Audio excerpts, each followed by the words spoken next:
If you're within 10 years of retirement and you can afford to throw $300,000 away, then just skip this video. Otherwise, I encourage you to tune in. I'm about to show you the secret sauce to retirement. If you've been wondering where it is, it's right here.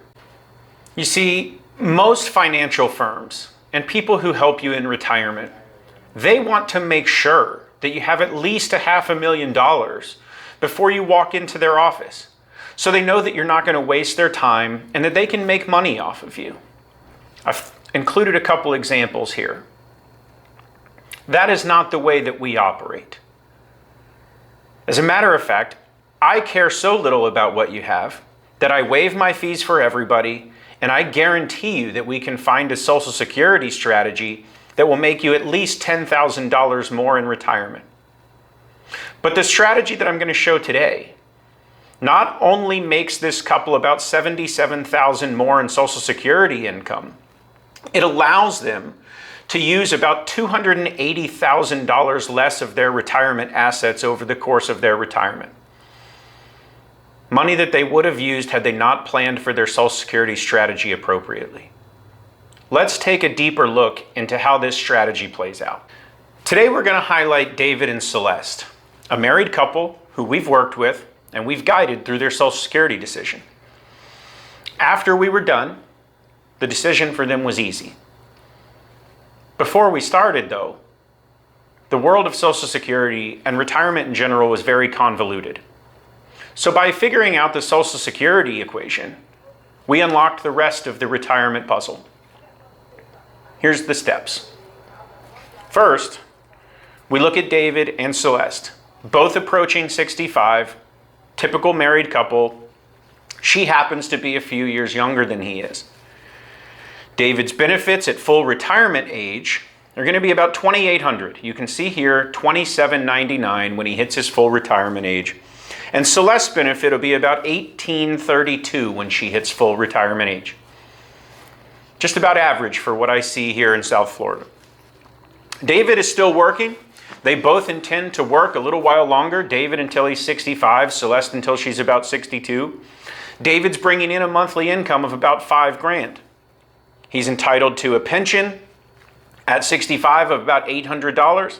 And Celeste is also still working, bringing in about $1,900. We've thrown up graphics for you to follow along there. Upon some discussion, David and Celeste revealed that $5,000 is about what they need to live the lifestyle that they intend to in retirement. Again, about average for what I see here in Southeast Florida.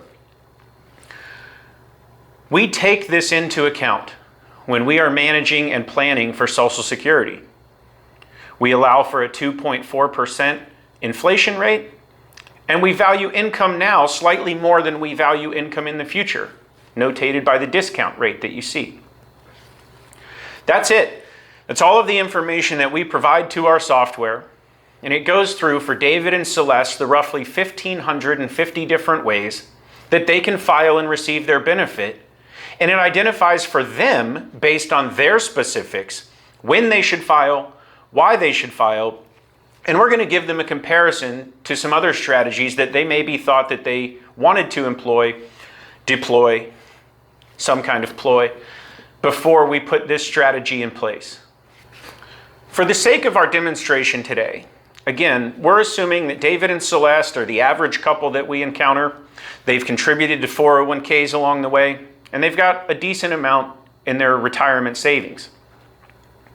This will allow them to make the exact right strategy decision in Social Security, and we're going to display for you how that plays out. So the software analyzes David and Celeste's situation, shows them the suggested strategy, which we're going to put up for you here, of Celeste waiting until she's 66 in 1 month, filing for her benefit, and that puts us in January of 2030. She's going to receive that benefit for some, and then at age 70, David's going to join her and file for her benefit when it's reached its maximum potential. You can see here it's a little over $4,000. This strategy allows for only a few years in retirement where Social Security is not responsible for the entirety of their budget. See, we can allow for their Social Security benefits to delay to the point where it meets all of their income requirements. Therefore, allowing their retirement funds to just be for their enjoyment.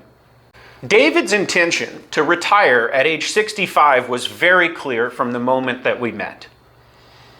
However, his plan was to take Social Security at 65 and use his retirement funds to supplement all the way along throughout retirement. That's what most people enter their retirement window thinking that they're going to do. I offer up an alternate idea that allows for significantly more money to be used for your enjoyment versus necessities and bills.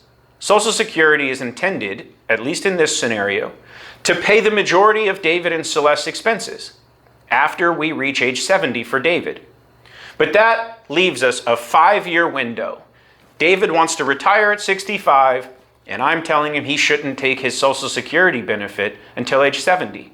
Well, the income has to come from somewhere. The graphic that I'm displaying for you here, while it contains a lot of numbers, I'm going to encourage you to focus on the right-hand side where it says gap, and I'll include for you a zoomed-in view of what those numbers are.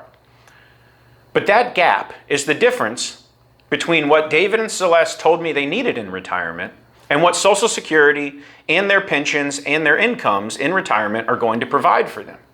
And so it shows for them in each year how much they're going to bring in, how much they need, and what the deficit is in retirement. And while these numbers look high, they only exist for a short period of time. The retirement accounts that we've been contributing to for 30 or 40 years are more than enough to make up for this. And we're going to make more on our money over the course of our retirement because of this strategy versus if we had just used our retirement funds all along. I'm going to show you a direct comparison. This strategy would have allowed for David and Celeste to collect more than $5,000 cumulative. And so on the surface, today, that sounds like a good option.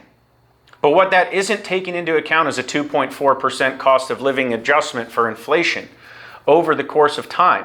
And so as you can see here, they're going to come short of their intended goal if they file for their benefit at 67.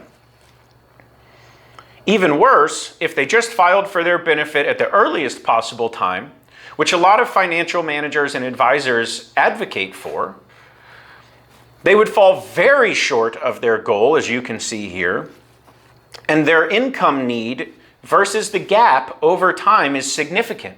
There is not a year moving forward that they have a surplus.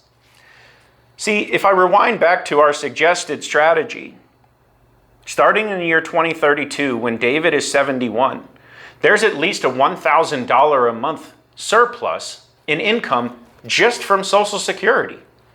The retirement assets are there strictly for their enjoyment, and they are not needed to complete the amount of money that is needed for David and Celeste to enjoy their retirement, adjusted for inflation. The suggested strategy that we laid out allowed for a $287,000 surplus versus what their goal was in retirement. In comparison, the alternate strategy only allows for an $83,000 surplus in retirement. And so while we collected $77,000 more from Social Security, we also have a $200,000 surplus of needed income over the course of this retirement. I can't stress enough how much a little bit of Social Security planning in the beginning of retirement can extend the benefits and extend what your savings can do for you in retirement. David and Celeste were allowed to use about $200,000 of their retirement funds for their own enjoyment because Social Security was there to pay those needs for them. We matured that benefit to the point where it accomplished all of their income in retirement. Now, the question stands.